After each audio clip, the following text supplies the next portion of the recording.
Key points regarding sepsis and septic shock.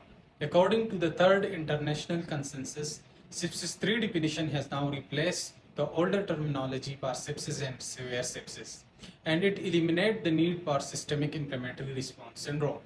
Now, before going into that, first recall the older term. Now, what is sepsis?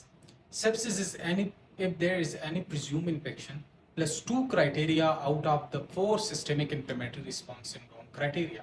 The first criteria is when the fever is more than 38 degrees C or the temperature is less than 36 degrees centigrade.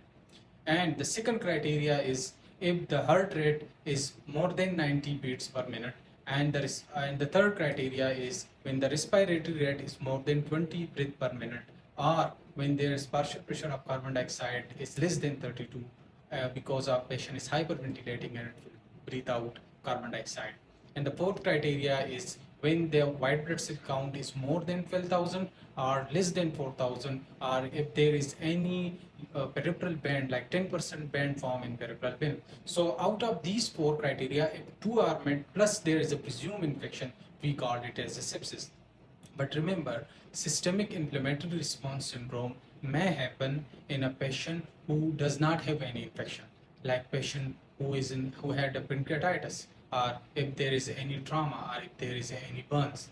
It may also happen in those patients, like in elderly patient who has a sepsis and infection but still do not meet the criteria of a systemic inflammatory response syndrome. This happen in elderly patient and those who are immunocompromised. So the new definition for sepsis is that it's a life-threatening organ dysfunction caused by dysregulated host response to infection. Now, how would you define organ dysfunction? The organ dysfunction is an acute change in the SOPA score of 2 or more. The SOPA score has a lot of values, and I will share in on the screen. But for order of quick assessment outside the ICU, you can use a quick SOPA scoring system, which include altered status, heart rate, and hypotension. So these are the new terminology regarding sepsis and septic. Now I will define septic shock. Septic shock is a persistent hypotension, requiring vasopressin in order to maintain mean arterial pressure more than 65, and also there is a lactate level more than 2 millimole per liter despite adequate resuscitation.